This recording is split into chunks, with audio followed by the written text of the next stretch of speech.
Happy Sunday, everybody. It's Bishop Taylor again, checking in and saying hi. I didn't get a whole lot of comments about the fact that I shaved my head last week, but yeah, there's not a whole lot up there anymore. It's probably going to keep growing in, but you do crazy things when you're trapped inside. But I wanted to reach out this Sunday and just say hi again and share a little bit about what's going through my mind and what's going on in our house. And hopefully it's a nice reach out to feel connected when we can't physically see each other. It's been really hard, like I said before, to not see each other on Sunday for me.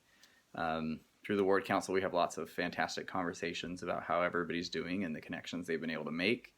The reality is sometimes we're having a difficulty making some connections, but there's a lot of effort going into that.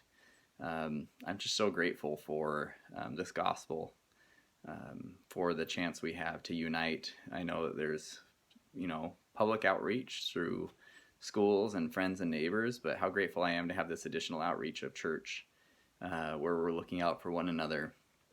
A few things that have been on my mind today as I've been fasting and trying to join my heart with those across the world as our president has asked us to fast for the physical and spiritual healing associated with this virus.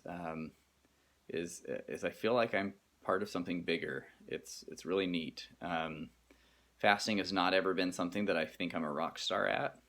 It's been something that's always been a little bit of a struggle for me to understand if I'm doing it right.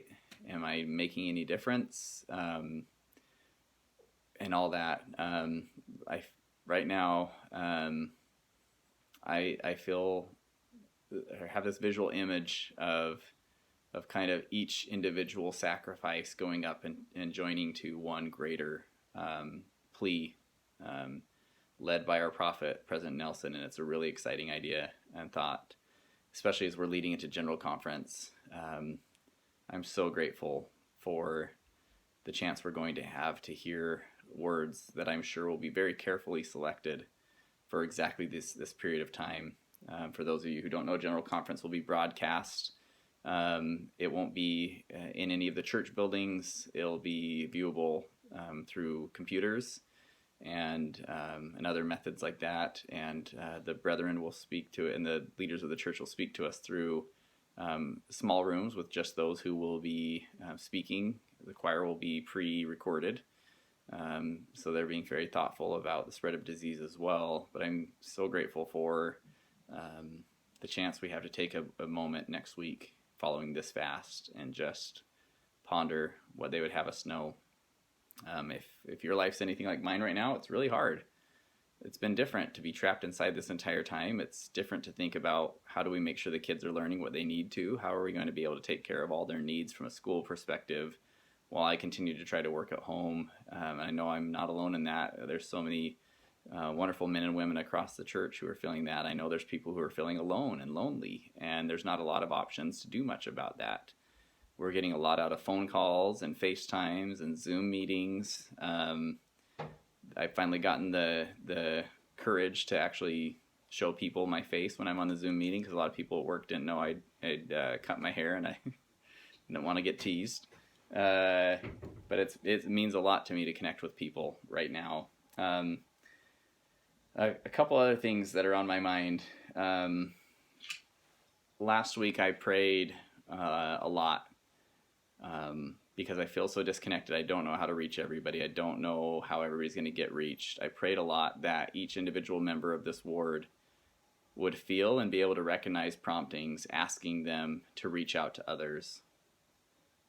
I shortly thereafter had one of those promptings myself, and I'm glad I followed it. It was very clear that that person needed to be reached out to. And what's been testified to me through Ward Council this morning, through so many experiences that people have had, is that you have been following that counsel as well. The Spirit has prompted you to reach out to people, sometimes ministering brothers and sisters, sometimes not. And you've reached out through text, through phone calls, through emails, through letters. There's so many different methods going on right now. But I just want to testify that you are, you're doing it. And I'm so grateful for all of you. I love you all so much. In general, as a person, I'm fairly loving, but through the keys that I hold, I get access to a little bit different perspective of how the Lord feels about this ward. And there's so much love that he has for you. The one thing I get this interesting view of is that there is this need to gather Israel. Our prophet talks about it frequently. He says there should be no other greater work that we could be involved in than that. And I wonder if we're ready to do that. But as we take these weeks and potentially months where we're facing life differently and worshiping differently, I wonder if we're being transformed through this discomfort, because it's not comfortable. But are we being transformed into the members that he needs us to be able to gather Israel? I think that is something that is really powerful if you think about millions of people across the world rethinking and reassessing and strengthening themselves to be prepared for whatever comes next. I think we will come out of this stronger and more loving and more empathetic and more kind and more forgiving, more willing to serve, more used to following promptings. And I am grateful for all of you in that. I hope you all have a wonderful week, and I hope you find little moments of time just for yourself, whether it's just on your knees at night, or wherever it can be. I hope you find a little moment of time to just reconnect with the Lord, reconnect with yourself, and remind yourself that you're doing enough and that he's proud of you and that nobody's expected to be perfect during this period of time. But all of your efforts are welcomed by him, and the Lord fills the gaps. I'm so grateful for all you do. I hope it's a great week as we get ready for General Conference. I hope that your preparations, you can feel that they will prepare you to receive a spiritual experience like none other this upcoming Saturday and Sunday. And signing off for the week, but hope you're all well. Feel free to reach out.